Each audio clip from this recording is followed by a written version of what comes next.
gold bugs and kind of Bitcoin holders, they like to kind of jab at each other on the internet, but I actually think they're on the same team. And this idea that inflation is eating away at purchasing power. I was looking at the data just recently. The aggregated inflation since January of 2020 to today is over 22%. So that means that $1 of purchasing power in January 2020 today is the equivalent of 78 cents. And so if you've just been sitting in cash, you're literally losing purchasing power. You're losing value of your money. And so you Right. got to get out of cash and get into some other type of asset. And whether that's gold, that's Bitcoin, some people even buy stocks. But getting out Yeah. of cash, I think, is kind of the intelligence test of financial markets for this generation. Why are you so bullish on Bitcoin? Well, if you think of, what makes gold, let's start there first. Like what makes it valuable, right? It's this idea that it has sound money principles. To your point, it's outside of the system and no one can create more of it, right? And that's really attractive. And it's done incredibly well since 1971 because outside the system and no one can create more of it. Bitcoin is the exact same thing. But rather than it being in an analog version, it's in digital version. There's a software that has been written that allows for a finite supply, 21 million Bitcoin. It's outside of the system and no one can create more. And so, one of the reasons why I'm probably the most bullish on Bitcoin is in my career, anytime that you saw something that was the digital version of an analog asset, the digital version usually ended up becoming worth more than the analog version. And so if you think about music, right, you could go buy one CD. Now you have Spotify or Apple, and you can go and stream every song in the world. Do the thing of Amazon having one bookstore versus having any book at your fingertips through the Amazon store. And so same thing here is I think that Bitcoin eventually, because it is digital, but it has those same properties as gold, people around the world will have easier access to it. They'll eventually continue to buy it. And because you have a finite supply asset, you have increasing demand, the price of that asset has to go up to accommodate everyone, right? So let's say Bitcoin becomes that store of wealth and the thing you want to spend. But nobody I know has 100% of their wealth all in a single currency with no other assets, right? They have a stock, they may have, oil or some other commodity or whatever. And so the rest of the cryptocurrencies, they're not trying to be money. They're trying to be technology platforms. And so just like Amazon, Google, and Facebook all compete with each other, many of these other cryptocurrency tokens are doing the exact same thing. And so what I tell people is my version of kind of the future is that Bitcoin ends up being the big winner when it comes to a currency and will store value. Think of it as just digital gold. And then all of these other tokens, they're going to be hyper competitive. There will be major winners and major losers. And so if you want to go and try to understand the technology and predict who's going to be the winner, who's going to be the loser, you can go do that just like you can in the stock market. But if you're simply just looking for a store of value, Bitcoin will kind of be the thing that'll serve that purpose for you. We have this thing called a halving. What is a halving? Yeah, so because it is a digital asset, everything is programmatically created, meaning that somebody wrote the software, Satoshi Nakamoto, and it can't be changed, right? Or it's not going to be changed. And so part of that was if you have 21 million Bitcoin, how do you get the 21 million Bitcoin into circulation?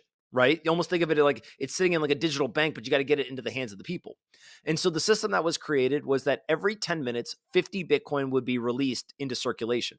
And that would go on for 4 years. So every 4 years, 50 Bitcoin was being given out for 10 minutes. But after that 4 years, 50 Bitcoin dropped to 25. So it got cut in half from 50 every 10 minutes to 25 every 10 minutes. That continued for 4 more years. And then we get cut in half again from 25 to 12 and a half. And now this has continued all the way till today. And so every 4 years, there's this quote unquote halvening, which is really just we're cutting in half the amount of Bitcoin that comes into supply every single day. So today, 900 Bitcoin per day come into the circulating supply. Starting next, after this next halving, it'll end up being 450, and that will continue for 4 years. And so it's simply a supply shock, which if you pay attention to gold or other types of commodities, when you have a supply shock and demand stays the same, usually that ends up pushing the price up higher. Yeah, people always ask me, what should I do? And the first thing I tell them is go learn, go read first. Don't do anything with your money, go learn. And I think the best way to do that is you can just search on Google Bitcoin white paper and you can go and you can actually read. It's a 9-page paper that'll allow you to read exactly what Bitcoin is. And that'll help you get started. You can Google what is Bitcoin, etc. What you have to understand about Bitcoin is it's highly volatile, right? It goes up a lot, it goes down a lot. Sometimes it goes down as much as 80%. And so you've got to really understand what you're buying. You've got to only put money in that you're willing to lose. And then I think that also people should really spend the time and only buy assets that they feel like they understand. And so when you realize I've done the work and you're compelled, sure, then go buy Bitcoin just like everyone else seems to be doing. But only do it after you've really done the work and understand the risks that are associated with it. When you want financial returns, you need volatility. It's just that people say, hey, if something goes up a lot, it's being volatile to the upside. You like that volatility because it's going in the direction you want. What people don't like is when the volatility goes in the opposite direction that they want. And so, again, if you're going to look at or hold a volatile asset, then what you need to do is just understand it's going to go up, it's going to go down. And really, it's about being time in the market, not necessarily timing the market. So don't try to pick tops and bottoms of the market. Just use great financial principles like buying the asset and holding it for a long time. So what happens if somebody doesn't have 40K? Yeah, the beauty of Bitcoin is that you can buy fractional pieces of it. So one Bitcoin is, call it $45,000 or so, but you can go and you can buy $5 worth of Bitcoin. You can buy $10 worth of Bitcoin, and you don't need to have the $45,000 to buy a full Bitcoin. I think there's a lot of people who, that's a shiny thing, right, to get to one full Bitcoin. But you can start, like many people do, with, $5, $100, $1,000, whatever you want to kind of start with, and just buy a little piece of Bitcoin to really kind of start that journey. So one, use common sense, right? If it sounds too good to be true, it probably is. It's kind of like a really Okay. simple one. But I think also what you want to do is you want to use regulated exchanges. So Coinbase being regulated in the United States, right? In the public markets, overseen by the SEC, et cetera.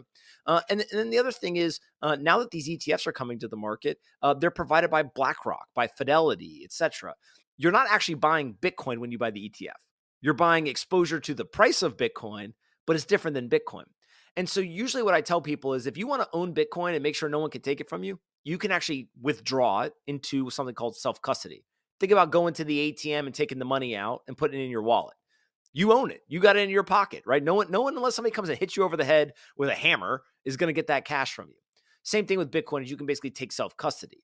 What most people, though, they're worried about it. They're scared, right? They don't know how to do it. And so if you don't want to spend the time to learn, then you've got to either go and use something like a Coinbase, or you've got to go and look at these ETFs, but just understand that you don't actually own Bitcoin. You simply are getting price exposure to Bitcoin when you buy the ETF. I think that definitely the ETF will increase demand.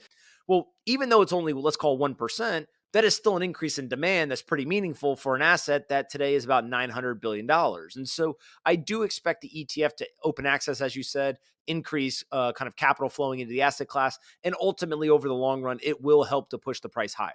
And so, no more price predictions. But what I tell people is, I am not selling my Bitcoin, which maybe is the best signal in terms of what I think will continue to happen with the price.